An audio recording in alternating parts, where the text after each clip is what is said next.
Bismillahirrahmanirrahim. Assalamualaikum warahmatullahi wabarakatuh. Pada video presentasi kali ini, saya akan membahas mengenai aksi nyata pada topik 5 dalam mata kuliah literasi dalam lintas mata pelajaran oleh dosen pengampu Ibu Erniati SPD MPD.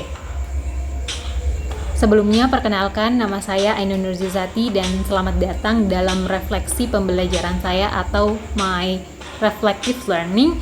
Dan pada aksi nyata ini, saya akan membahas 3 pertanyaan yang saya akan rangkum menjadi beberapa poin. Nah, di pertanyaan pertama mengenai apa sih konsep baru yang saya pelajari dalam konsep refleksivitas. Nah, yang saya pelajari dalam konsep refleksivitas adalah saya mendapatkan pemahaman bahwa kegiatan refleksi adalah proses yang menuntun saya untuk berpikir jauh lebih kritis lagi dalam merefleksikan diri saya, peran dan posisi saya dalam konteks, dalam hal ini literasi. Selain itu, saya juga mampu menjadi lebih baik lagi dalam memahami diri saya. Saya menyadari bahwa tindakan, pemikiran dan keputusan yang saya buat tidak terlepas dari nilai-nilai, pengalaman, serta perspektif pribadi yang saya bawa dari dulu hingga saat ini. Nah, konsep reflektivitas ini membuat saya sangat menyadari beberapa bias dan asumsi serta pengaruh subjektif saya dalam berinteraksi dengan orang lain, terutama dalam perjalanan literasi saya selama ini. Saya juga memahami dengan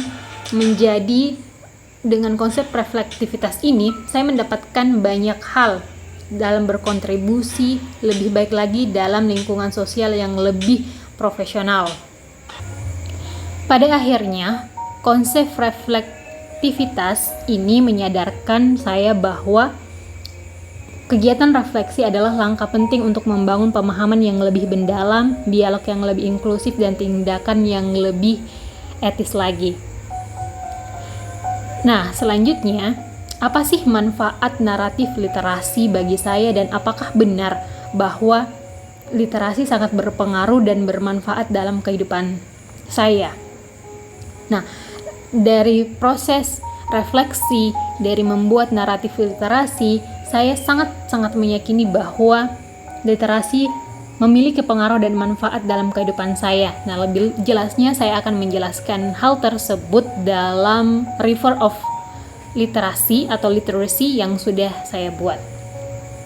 Berikut adalah gambaran sungai literasi atau perjalanan literasi saya yang saya buat dalam konsep sungai atau river, di mana setiap elemen-elemen yang ada pada gambar ini memuat tanda tertentu atau simbol tertentu dalam perjalanan saya. Nah, dimulai dari sudut sebelah kiri dengan batu-batuan yang dimulai saat saya kecil, di mana saya menemukan bahwa membaca merupakan hal yang sangat membosankan. Namun suatu waktu saya menemukan sebuah buku yang sangat menarik, yakni buku dari yang berisi komik Ibu Kita Kartini, dan saya menemukan sesuatu yang sangat luar biasa dari proses literasi tersebut hingga saya memberikan bunga-bunga di antara batu-batu itu. Ternyata hal membosankan itu memiliki sesuatu yang sangat indah di dalamnya.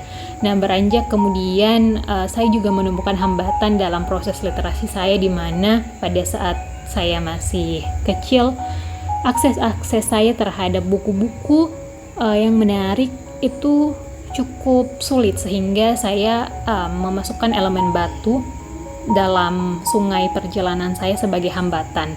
Nah, selanjutnya beranjak dewasa, saya mulai menemukan kecintaan yang lebih dalam literasi saya, di mana saya jatuh cinta dengan para penulis favorit saya yang menurut saya juga menjadi alasan ataupun menjadi alasan utama kenapa saya mencintai literasi adalah karena tulisan-tulisan hebat mereka. Di awal perjalanan literasi saya, penulis favorit saya merupakan penulis dari novel terkenal Laskar Pelangi, yaitu Andrea Hirata, yang membuka mata saya lebih luas lagi tentang dunia dan lebih jatuh cinta lagi dengan membaca. Beranjak lagi lebih dewasa di masa SMA ataupun SMP, saya menemukan diri saya mampu menulis dengan cukup baik menurut saya.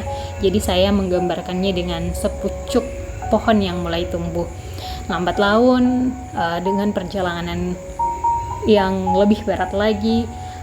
Kecintaan terhadap literasi itu seakan meredup disebabkan karena banyaknya kegiatan-kegiatan lainnya. Namun saat ini saya berada di fase pelatihan dalam menjadi guru profesional. Saya merasa bahwa ternyata pengalaman-pengalaman saya itu mampu saya bagikan dengan peserta didik saya saat ini. Makanya saya gambarkan dengan pohon, dengan bunga, serta kupu-kupu itu merupakan lambang dari peserta didik saya saat ini, di mana saya berharap bahwa pengalaman saya, kecintaan saya terhadap literasi, bagaimana saya jatuh cinta, bagaimana saya mengamalkan literasi itu, manfaat-manfaat yang saya dapatkan seperti saya mampu berpikir lebih kritis, menyusun teks dengan baik, memahami informasi dengan baik tanpa bias dan segalanya. Saya harap peserta didik saya dalam lambang kupu-kupu ini juga mampu mendapatkan hal yang sama atau bahkan lebih lagi dari manfaat literasi. Dengan demikian, saya dapat menyimpulkan bahwa naratif literasi ini mampu memperluas wawasan, memahami perspektif yang berbeda, serta meningkatkan kemampuan komunikasi. Literasi membantu saya dalam mengambil keputusan yang lebih baik dalam kehidupan akademik, profesional, maupun pribadi. Selain itu, literasi memberikan saya akses untuk terus belajar dan berkembang di tengah perubahan dunia yang cepat. Dengan demikian, literasi benar-benar menjadi pondasi penting yang membentuk cara berpikir, bertindak, dan berinteraksi saya dalam kehidupan sehari-hari. Nah, lanjut ke pertanyaan ketiga mengenai bagaimana pengalaman Anda mengenai literasi dapat menolong siswa untuk mempunyai budaya literasi. Seperti yang telah saya jelaskan sebelumnya, bahwa perjalanan literasi saya terbilang tidak mudah, ada kala redupnya, ada juga kala terangnya, dan juga banyak liku-liku dan hambatan yang saya temui. Namun dari pengalaman tersebut saya berharap saya mampu membagikannya kepada peserta didik saya melalui pemberian teladan dengan cara menunjukkan kebiasaan membaca, menulis, dan berdiskusi secara konsisten. Saya dapat menjadi role model bagi mereka untuk menjadikan literasi sebagai bagian dari kehidupan sehari-hari. Selain itu, saya juga berharap mampu menciptakan lingkungan yang mendukung literasi. Hal ini saya akan lakukan dengan menciptakan suasana kelas yang ramah literasi dengan menghadirkan bahan bacaan yang sesuai minat dan kebutuhan siswa. Dan selanjutnya adalah mengapresiasi usaha siswa dengan memberikan penghargaan atas usaha mereka dalam membaca atau menulis, dapat memotivasi mereka untuk membangun budaya literasi. Tidak harus dengan barang-barang yang mahal, cukup dengan pujian dan membuat mereka merasa terapresiasi, merasa dihargai dengan kegiatan literasi mereka. Nah, selanjutnya, apa sih kontribusi dalam membangun budaya literasi yang dapat saya lakukan sebagai seorang guru? Sebagai seorang guru, saya akan menyediakan pojok baca di kelas. Dengan adanya lingkungan budaya literasi yang dekat dengan peserta didik, saya berharap peserta didik mendapatkan akses baca yang lebih mudah dibandingkan saya dulu. Kemudian dengan mengintegrasikan kegiatan literasi dalam pembelajaran dan menjadi teladan bagi peserta didik. Dengan langkah-langkah ini saya berharap dapat memberi akses yang lebih luas terhadap bahan bacaan dan membentuk budaya literasi yang berkelanjutan di lingkungan sekolah maupun masyarakat.